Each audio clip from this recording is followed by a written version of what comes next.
Olá, sou a presbítera Franciane Paula, na comunidade evangélica Filadélfia, na cidade de Alfenas, sul de Minas Gerais. Estou cursando teologia na Unicesumar e nesse momento gravando esse vídeo para cumprir a tarefa do mapa da disciplina de introdução à psicologia com aplicação pastoral. Bom, existe aqui alguma proposta dentro dessa tarefa do mapa para que a gente possa executar na gravação deste vídeo. E dentro dessa tarefa nós temos algumas perguntas para respondermos dentro do vídeo. A primeira pergunta que foi proposta para a gente é: como foi que surgiu a psicologia? Bom, a psicologia ela é uma ciência dedicada em estudar de uma forma mais minuciosa a mente humana, o funcionamento da mente humana, das percepções, memórias, das reações, dos comportamentos humanos nas suas várias nuances diferentes. E a psicologia é essa ciência, particularmente é um assunto do qual eu gosto muito, aprecio muito.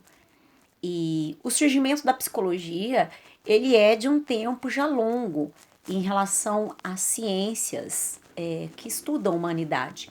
O surgimento da psicologia, ele é antigo da mesma forma como são vários estudos da área da ciência. E a gente tem assim, na medida que a gente estuda, a gente tem algumas informações disponíveis. E a gente percebe por essas informações, por esses estudos, que as primeiras reflexões, os primeiros detalhamentos acerca da psicologia iniciaram na Grécia Antiga. Teriam iniciado na Grécia Antiga, ali teriam começado os primeiros empenhos para conhecer mais acerca destas reflexões. Sócrates, ele foi um filósofo grego que contribuiu muito na área da filosofia, na área de muitas ciências, né? Reflexões de Sócrates dão embasamento para muitas ciências, e dentre elas a ciência da psicologia. Há uma frase de Sócrates, que foi mencionada por Sócrates, que é bastante conhecida nos dias atuais, que é a seguinte: conhece-te a ti mesmo. E tendo em vista o conteúdo desta frase, os estudiosos da história da psicologia declaram que aí haveriam apontamentos para estudos e reflexões nas suas etapas iniciais na origem da psicologia.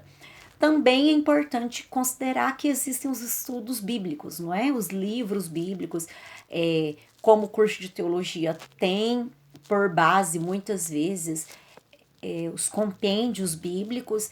Então nós temos livros bíblicos que têm um conteúdo com bastante teor voltado para a psicologia.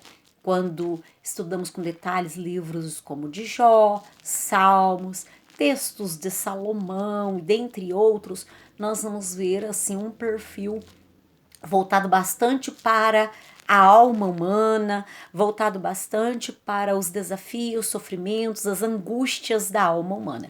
Mas é nos últimos 100 anos que a psicologia se desenvolveu mais como ciência, que foi dado mais dedicação aos estudos da psicologia e, por consequência, houve uma evolução maior nesses estudos, com uma quantidade mais substancial de informações acerca desta ciência. A segunda pergunta foi em relação a quais são as principais abordagens psicológicas. Bom, as abordagens da psicologia, considerando-se já os tempos atuais, elas são várias, mas existem aquelas primeiras, aquelas que têm um maior destaque, que são mais encorpadas do ponto de vista científico. Nós poderíamos mencionar aqui a psicanálise, que foi desenvolvida por Sigmund Freud, é considerado o pai da psicanálise, muito relevante no Brasil, né? Tem um grande número de profissionais que atuam considerando essa abordagem. Temos a psicologia analítica, que foi desenvolvida por Jung, que considera muito os conteúdos dos sonhos. Temos a analítico comportamental, que também é conhecida por behaviorismo. Temos a abordagem do humanismo, com muita contribuição de Carl Rogers. Temos também a abordagem cognitivo-comportamental, que é popularmente mencionada como TCC. Tem crescido bastante no Brasil nos últimos tempos, tem sido bastante procurada por conta das suas orientações, das suas dicas para a pessoa recorrer em momentos muito específicos das suas angústias, dos seus sofrimentos. Temos abordagem de gestalt, terapia, enfim, as abordagens elas têm se expandido. Algumas mais amplamente aceitas e praticadas, outras ainda de uma forma mais tímida, mas estas são as principais abordagens. A terceira pergunta colocada na tarefa diz o seguinte: compartilhe sua compreensão sobre um dos conceitos da unidade 3 que considere mais interessante. Exemplo: percepção, memória e motivação. Bom, eu poderia dizer aqui para fazer essa resposta, até compartilhar alguma coisa mais pessoal, mas tem alguns meses que eu comecei a fazer uma terapia. Era algo que eu desejava fazer já há um bom tempo e, em virtude de problemas de saúde no ano de 2022, eu busquei mais isso. Fui bem criteriosa, eu queria uma psicóloga que fosse cristã, que tivesse um embasamento científico, mas que tivesse também um embasamento bíblico. E eu encontrei uma pastora que trabalha com a parte da psicanálise e eu comecei a fazer essa terapia no final do ano de 2022.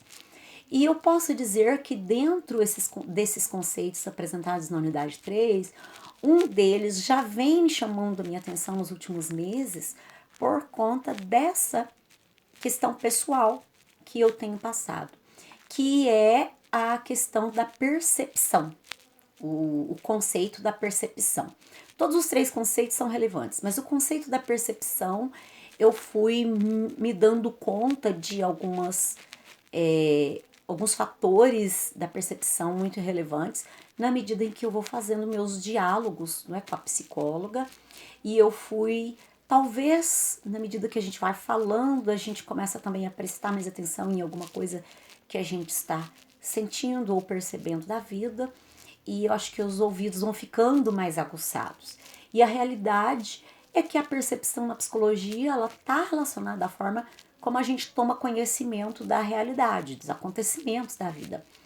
E eu tenho compreendido que essa percepção ela pode ter fatores objetivos e fatores subjetivos. Quando eu olho em relação ao meu passado, as questões da nossa vida passada, a percepção por si só, ela não é garantidora que aquela realidade que a pessoa percebeu, que eu percebi, é a realidade tal qual aconteceu. A percepção que o nosso cérebro tem pode talvez corresponder à forma literal que os fatos aconteceram ou não. Um bebê no útero da mãe, ele pode em determinado momento sentir o útero mais apertadinho, mais frio e ter uma percepção de rejeição. E não necessariamente significa que a mãe o rejeitou, mas talvez essa mãe pode ter passado por uma situação de perigo, por uma situação mais complexa, mais desafiadora, e ela teve uma reação que fez com que o útero dela encolhesse e se tornasse um pouquinho mais frio.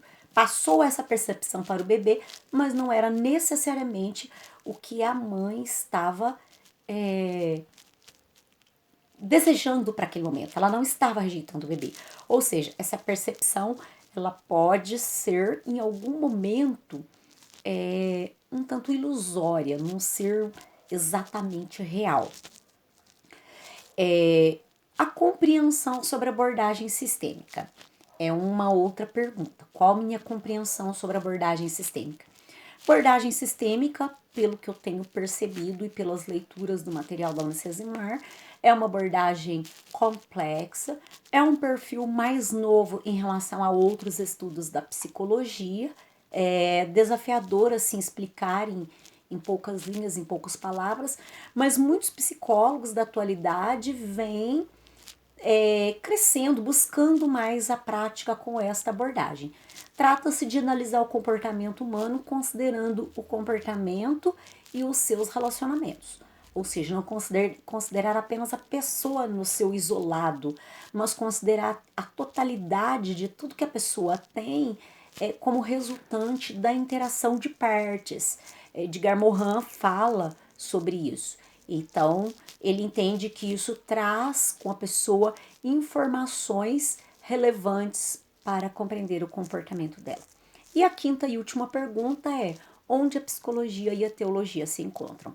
Bom, a psicologia e a teologia são duas ciências que são úteis, podem ser muito utilizadas para auxiliar o ser humano, pode auxiliar muito os conselheiros espirituais, pastores, capelãs e outras pessoas que atuam nesta área de aconselhamento cristão para auxiliar pessoas que estão sofrendo, que estão angustiadas e que procuram por essas lideranças para buscar uma orientação para vencer esses desafios pessoais. O ser humano é complexo, tem muitos sofrimentos, etapas diferentes da vida humana, enfermidades que podem ser da alma, do corpo físico, mas afetam a alma. E o conselheiro cristão, que tem um bom embasamento da teologia e da psicologia juntos, pode ser uma pessoa eficiente para auxiliar com aconselhamentos eficazes que vão aliviar os sofrimentos humanos. E como tem uma frase importante no final do nosso livro que diz: no amor ao necessitado é onde a psicologia e a teologia se encontram.